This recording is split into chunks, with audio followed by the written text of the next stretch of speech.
Hello, everyone. All right, I hope I'm live. I am streaming today on Facebook and on Instagram. So hopefully this works out. I'll be looking at two different cameras. Hope that's not too distracting for you guys. And hopefully my tech is working because usually I check on my phone to make sure my audio is okay and that I actually am live. And today I'm just gonna have to hope that it's all working out. I'm just gonna have to trust. And that is actually the topic of today's live video.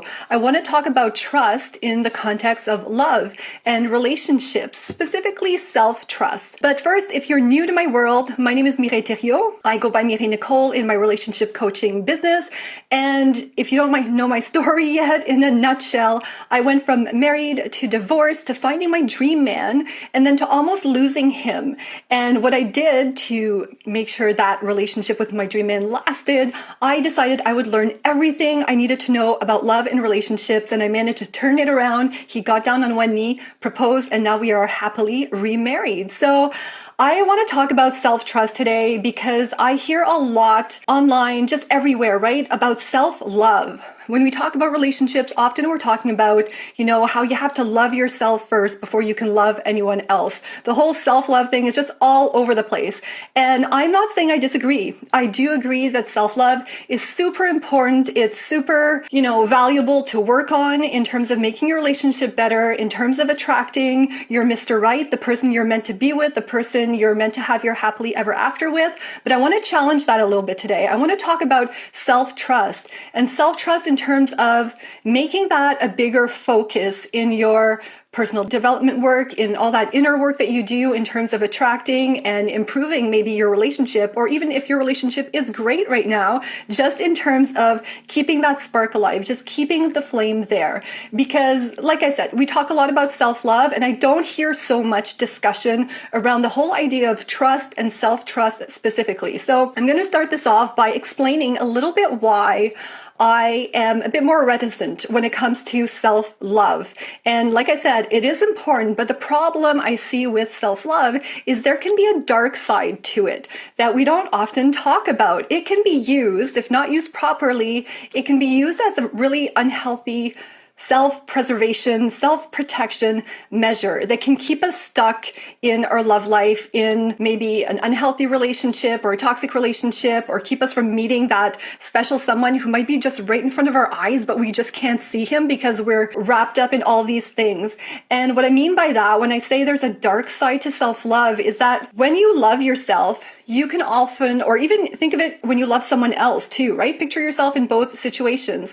You can stop yourself from doing certain things out of fear, or you can try to, control someone or try to keep them out of harm's way and stop them from doing things because you love them. And I see a lot of women, for example, who might take themselves off the dating scene, not because they lack self-love, but rather because they have a lot of self-love, right? Like they don't want to go back in a situation where they get hurt, an abusive, toxic relationship. This is all out of love. But when I say it's kind of the dark side, this is also what's going to keep you from being in that relationship, having that companionship, finding that partner that you desire. So I see it from that perspective. Also, other things I can see that get done out of self-love or loving yourself, protecting yourself, is coming up with harsh boundaries, right? So that's another word that's thrown out there all over the place. I talk a lot about boundaries and why I hate boundaries, because I find they're often used, a bit too widespread and weak if they're not used properly. Again, I say harsh boundaries because that is another way that we can protect ourselves out of self-love,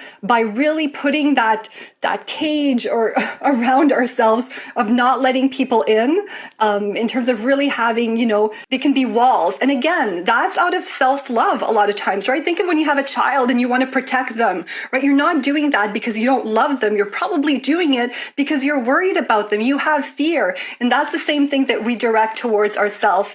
Hey, Barbara, thanks for watching. Yeah, you never looked at it that way, right? Totally different way of looking at it. And same thing when it comes to standards. You hear a lot in terms of, raising your standards and having really high standards. But when it comes to impossible, I'll call them impossible standards, we're raising them again. Self-love, self-preservation, self-protection, to not hurt ourselves or get hurt in a relationship from someone else. I am all about standards. I think it's important. But again, it's when we swing too far one end of the pendulum. And so that's why I want to challenge today this whole idea of self-love and get you to really start thinking about self-trust also. So I'll say also, I think both are important, but really I find, like I said, the pendulum's usually swung towards this whole self-love thing. And I think there should be more emphasis on self-trust, and I'll explain to you why I think that. Well, I'll say it right now, actually, right? I believe that self-trust is what helps us take action. It's what will let us take action.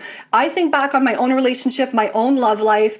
It's not so much from the self-love that I've taken action, it's from the self-trust. The trust is going to give you the confidence, make you brave to take that step forward, regardless of what it is in your relationship, right? Maybe it is to go, on those dates and meet new people. Maybe that step or that action item that you need to take and that you need trust for is having that difficult but loving conversation with your husband, using a new approach and new skills and a new way of speaking to him that you've never talk to him in that way before, right? It's trying something new. Maybe things are going great in your relationship and you just want to take it to the next level, right? You don't want to be the couple who's just been together forever and you're settling because it's okay and you guys are fine together and there are no problems, right? You want that honeymoon phase to continue. You want to grow as a couple because that is what keeps you satisfied in a relationship, is when you grow together, right? And this is all born out of taking action and doing the work in one way or another. And I wanted to talk about this because I see a lot of women who come to me, and one of the big issues is lack of self-trust, and it's disguised in different ways. So I'll share with you a few examples of lack of self-trust, right? That can be under a different name, or, you don't really realize that that's what's going on. And the first one is I get a lot of women who come to me who are in a should I stay or should I go situation. They're not sure what to do, right? And if you think about that, again, we're talking about trust. These are, and I've been in this scenario, right? And I've shared this before, where in one case I took the decision to go, and in one scenario I took the decision to stay in that relationship. And this is where the trust comes in terms of, if you're not sure whether to stay or to go, one of the elements at play here is going to be trust. Because if you can't decide whether or not to stay or go, it's because you're not sure you're going to make the right decision either way, right? You don't trust that, okay, if I stay, things are going to get better, or I'm going to commit to work through whatever's happening to see if it can get better. If I go, then there's, trust implications in terms of, am I going to find someone else? If I go, am I going to be single forever? Maybe this was what I was destined to have. Is there really someone better for me out there? So both sides, we're seeing trust issues, or I don't like the word issues in this scenario, but implications related to trust. Another one is really when we talk about the feminine, masculine energies. Oftentimes, and I was just chatting with women in the DMs today about this, right? Where when there's a lack of trust, it can be really difficult for us to stay in our feminine energy. And what I mean by that is to lean back and to receive from another person. And there's a lot of element of trust in that, right? Because a lot of times, and I know I found myself in those scenarios where when things are rocky, maybe in your relationship, maybe you're not having that next level of commitment with the man, then you start getting nervous. You might feel insecure. You might start feeling needy. And it's really hard to trust in your own feminine energy and to lean back and let the man come to you and let the man be in his power, right? And to step up. It's really hard for you to lean back. And I see a lot of women who come to me, and that's where we see really a lot of nervous system dysregulation. There's a lot of anxiety, a lot of fear coming up. Again, trust, another great example of trust right there. Another one would be not being able to commit with action, right? And to following through on certain things. So a lot of the times, a lot of the focus, when I started relationship coaching, I have to admit, I was really excited about the skills portion of it and really sharing with women, okay, these are the skills that you want to do, and this is how you want to say things, and this is how you want to do things, and even like understanding men, okay, this is what's in their brain, and this is what they're thinking, and this is how you want to leverage that, right, for a win-win situation for the both of you and to have a satisfying relationship. And then what I realized is a lot of times when there's a lack of trust going on, there can also be a lack of trust in implementing these skills. So sometimes the women will, they'll take a skill and then they'll start implementing it with their husband or the man they're dating, and then they'll be thrown off by his reaction to this skill. And then right away, the trust goes away, right? And it's default mode. And then they'll start, going back to their old habits, whatever they were. Maybe they start talking a lot or flooding the conversation instead of being very concise or asking a question or really listening to him, right? Then we're trying to lean into our masculine energy. We're trying to do instead of really receiving and observing and understanding what's going on in the situation. Another big one, and probably the last one I'll share, that I see a lot of women come in, and a lot of it has to do with a lack of self-trust, is going to be when it comes to forgiving and letting things go, right? A lot of us are wounded from past relationships or even maybe our current relationship. And where trust plays into that is a lot of times we don't trust that things can get better, or that if we let go or we forgive, that things are going to get better, that it's not going to happen again, right? And there's more that we need to do, right? It's not just letting go and then hoping something never happens again.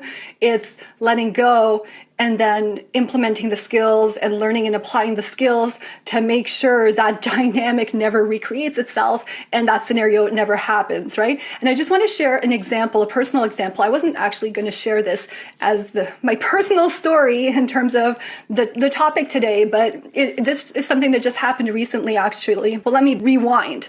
Maybe 5 years ago, my husband and I, he was my boyfriend back then. We weren't married. We were still going through this really rocky phase of our relationship, and something happened. We were faced with one of the big relationship challenges that couples face, and we made a decision, which I truly always believed it was the best decision, right, that we could have made. There was never any question in my mind about that. But for me, the implications in terms of that decision were greater for me than for him. And just the way we approached it, we didn't have that's what I'm saying, right? Back then we didn't have the skills. I didn't know how to assert myself and communicate my needs in a way that was very loving, in a way that made the man respond in his power too, right? I was talking to him in a way like we just set each other off, right? We didn't know how to communicate properly. Essentially, that's just the truth of it.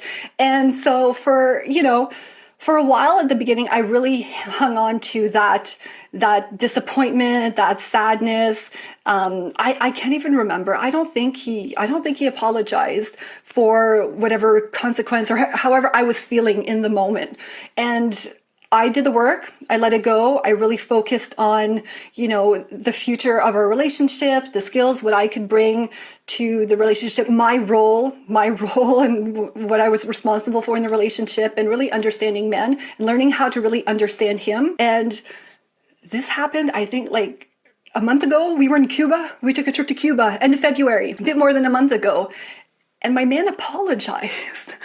Out of nowhere, I got the most beautiful apology, the most sincere apology I could have ever dreamed of or imagined. And this is something that happened, like I said, right? I let go.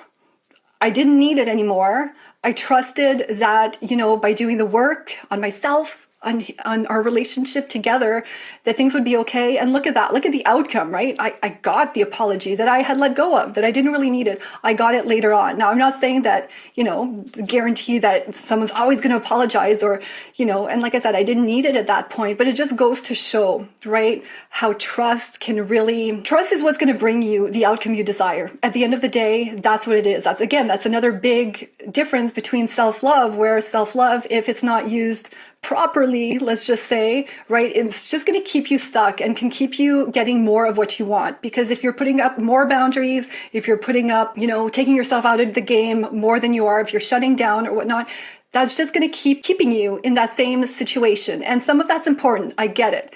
It's a pendulum. It's a whole spectrum, right? So I'm not saying all of it's bad, but I want to bring this up to your awareness, right?